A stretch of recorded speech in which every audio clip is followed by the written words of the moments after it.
I want to thank me.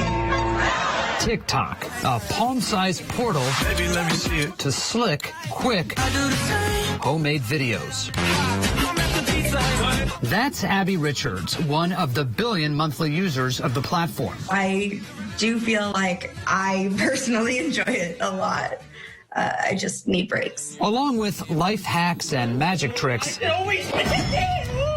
the app was also showing her videos with false information. It could be health misinformation. It could be conspiracy theories. It could be political misinformation. Michigan law enforcement on high alert. Misinformation on TikTok includes threats of school violence shared on the site that thankfully turned out to be bogus. The post on TikTok was vague and anonymous. TikTok has pulled down videos and banned hashtags referencing debunked claims about the 2020 election and COVID-19, playing whack-a-mole against dangerous deception. Once something is created, it can be flagged and taken down, and within that instant, something new will be posted. Professor Corey Bash says misinformation spreads easily on TikTok, a site growing so fast, especially among young people. They're so immersed in it. Still learning how to tell fact from fiction. And that's what's concerning. They're accessing things that might be difficult to discern whether it's true, it's reality.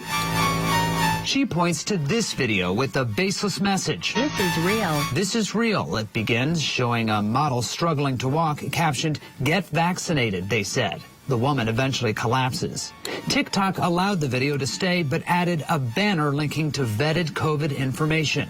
Bash says that may not be enough. You can assume that there's some subset of the population that doesn't realize it's a joke. Unlike Facebook and Instagram, offering videos from what your friends share, TikTok's For You function Best with me in Paris. focuses content based on what you've previously watched. That's how people sort of end up going down the rabbit hole, so to speak. A TikTok spokesperson tells us we strive to promote an authentic TikTok experience by limiting the spread of misleading content, working with fact checkers, and providing access to authoritative information. There are ways of getting around the censors by using code words or emojis or the audio from a banned video. Here's an example. Thousands of videos viewed again and again feature the same audio from a remove post about COVID-19 vaccines while showing something totally unrelated, like a cute dog. We've developed a vaccine for COVID-19 and you want me to take that?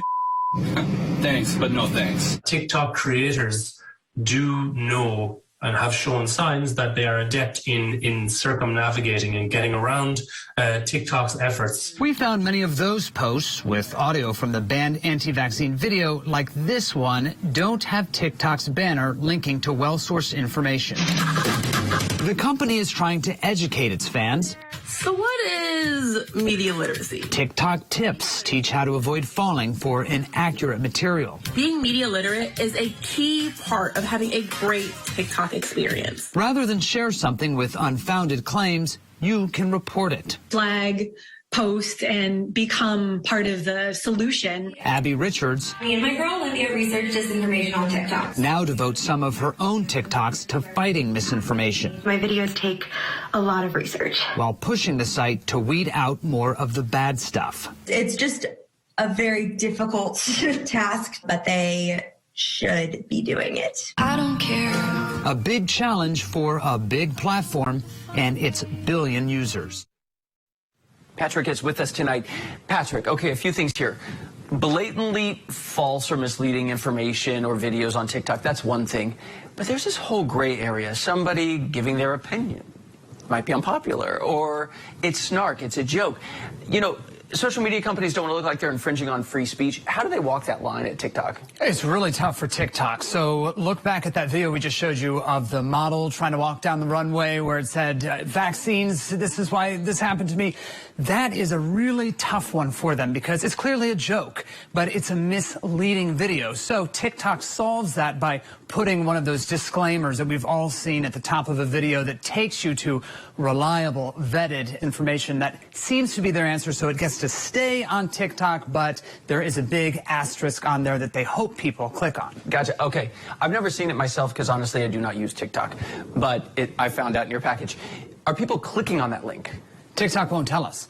We asked, okay, so how many times that you put these banners on do people actually engage with it? They won't say. We do have a reason, though, to believe that all of their efforts that they do put out there, whether they're PSAs, whether those links, may not be as engaging as, say, those troublesome videos themselves. We look at how many people have actually watched those PSAs, for example.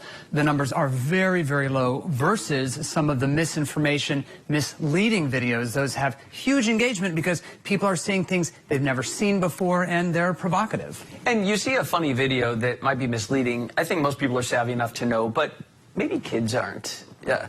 You know, I haven't stayed on it. I haven't gotten on it because I'm worried about data, and I don't know who has access to it. But parents are maybe worried about information for their kids. Should parents let their kids on TikTok? So they really have to decide for themselves, of course. But the people that we talk to in our piece, they say the key thing is to really educate your kids about TikTok because it is fun. It does inspire creativity.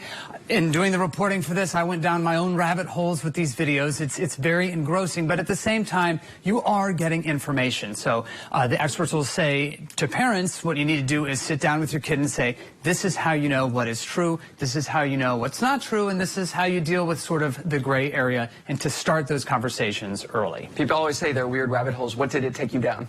Oh, gosh. I mean, everything. But for me, it's mostly the musical stuff. You know, you start to see just the immense talent that's out there. If people have any talent, we showed in the piece, ambidextrous art, it's on TikTok. And once you start watching that stuff, it takes you to the next thing. But that is also the way those misinformation rabbit holes can start. You see one thing that maybe is something weird about vaccines, and before you know it, you've seen all sorts of things that are questionable. You're in another chamber. That's right. Newsy investigative correspondent Patrick Terpstra, thank you. You bet.